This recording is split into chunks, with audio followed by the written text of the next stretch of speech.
Комиссияны құрастыру үшін ұйымның басшысы өзінің заңды тұлға ісімен авторизация өтеді. Ол үшін ісік арқылы кіру батырмасын басамыз.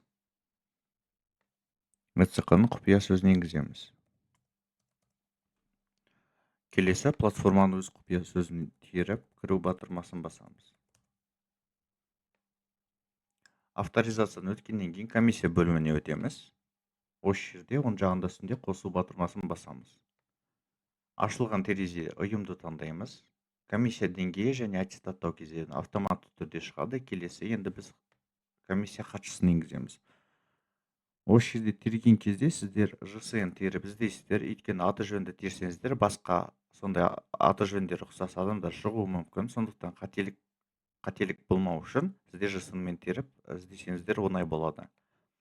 Хатшыны таңдағаннан кейін сақтау батырмасын басып, ІЦХ-мен қол қоямыз.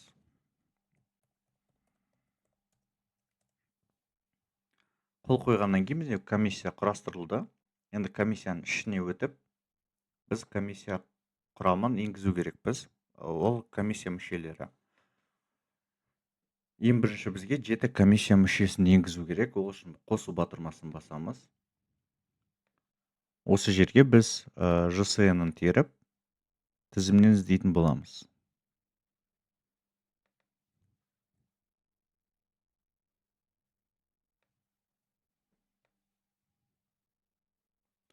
Тізімнен шығып тұрған кезде, егер де сот түсті болып, себептер шығып тұрса, соған қарамастан сіздер осы педагогты таңдай аласыздар. Себебі деген жерге сіздер осы педагогтың біліктілік санатын, жұмыс өтілін, немесе өз сөздеріңізбен себебін енгізе аласыздар. Себебін жазғаннан кейін сақтау батырмасын басып, комиссия мүшесі автоматты бізге енгізіледі. Дәл осылай енді барлық комиссия мүшелерін ЖСН-дан теріп шығамыз. Осы тізімге енгізіп.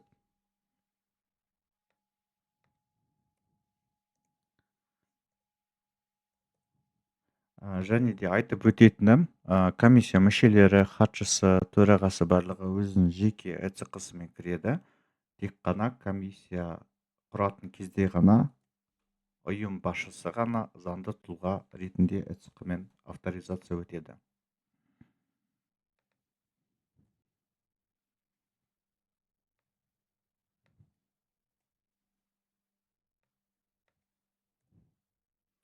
Және де комиссия мүшелерін теретін кезде бұл барлық шығып тұрған тізімдегі адамдар бізге НОБД-дан интеграция арқылы келеді.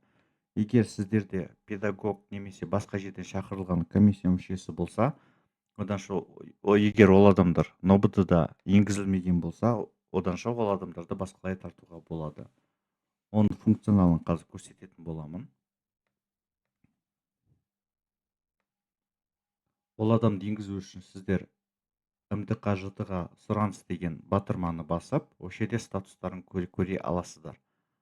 Ал оны енгізу үшін біз қосу батырмасын басып, ЖСН-ын тереміз. ЖСН терген кезде пайдаланушы табылмады деп шығады, жаңа аккаунт тіркеуді басасыздар.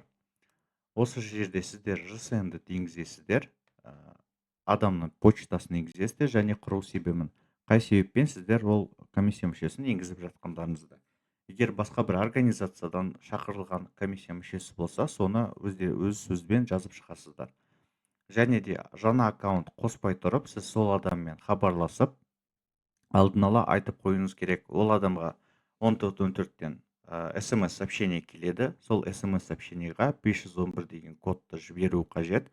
Ол код мен деректерімді интеграция арқылы ұстаз платформасына жолдауға рұқсат беремін деген код. Сол кодты жібергеннен кейін сіздерде МДК-ға сұраныс деген батырманы басқан кезде осы жерде тарихы шығады. Сұраныстың тарихы, сол тарихының статусын қарап отырасыздар. Егер статусы өзгермейтін болса, деректерді жаңартуды басқаннан кейін статусы өзгереді. Өзгергеннен кейін автоматты түрде біздің тізімге енеді. Енді біз ақырғы комиссия мүшесін енгізейік, 7-ші адамды. Ең кем дегенде 7 адам болу керек. Төрағаны бірден енгізе алмайсыздар, өйткені біздің платформада төрағаға дауыс беру функционалы бойынша төраға тағайындалады. Жасақтауды аяқтау батырмасын басқан кезде біз осы жерде бұйрық файлын тіркейміз. Және комиссияның құрылған күні. Комиссияның құрылған күні сіздердің бұйрықтарыңызда көрсетілген болады. Толық енгізгеннен кейін аяқтап ECC арқылы қол қою батырмасын басамыз. Және ECC-мен қол қоямыз.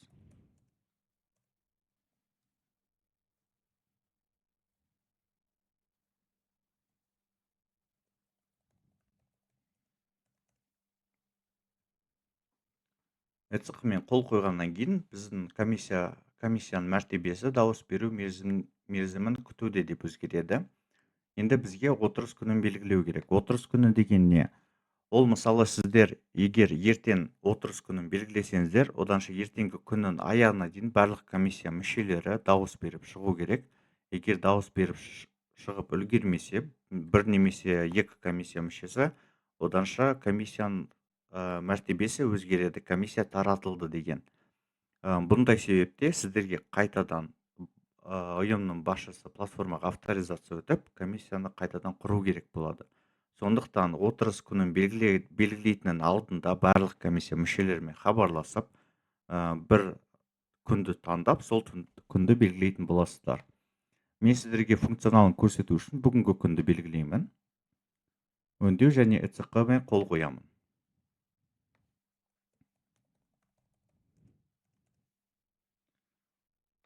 Енді бізде жазылып тұр.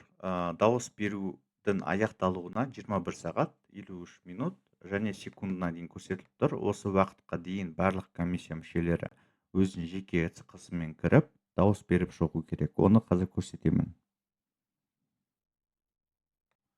Комиссия мүшесі платформаға өзінің жеке ECC-сымен кіреді. Кіргеннен кейін комиссия бөліміне өтеді. Комиссия бөлімінде керекті комиссияны таңдап, осы жерде барлық комиссия мүшелерінің тізімдері шығады. Комиссия мүшесі өзіне дауыс бере алмайды, сондықтан шешкен адамға дауыс беру үшін сол адамның оң жағында төраға ретінде таңдау деген батырмасы бар. Батырмасы басқаннан кейін терезе ашылады. Осы терезеде келісемін, дауыс беремін деген жерге галочканы қойып, дауыс беру батырмасын басады. Дауыс бергеннен кейін оң жағында сіз осы кандидатқа дауыс бердіңіз деп белгілеп тұрады. Және де комиссия хатшысы өзінің жеке ECC-сымен платформаға кіріп, комиссия құрамын қараған кезде әрбір комиссия мүшесінің оң жағында белгі тұрады. Сол белгі осы комиссия мүшесі дауыс берді дегенді білдіреді. Барлық комиссия мүшесі дауыс беріп шыққаннан кейін төрағаны тағайындау хаттамасы шығады. Сол хаттамаға хатшы жеке ECC арқылы қол қою керек болады.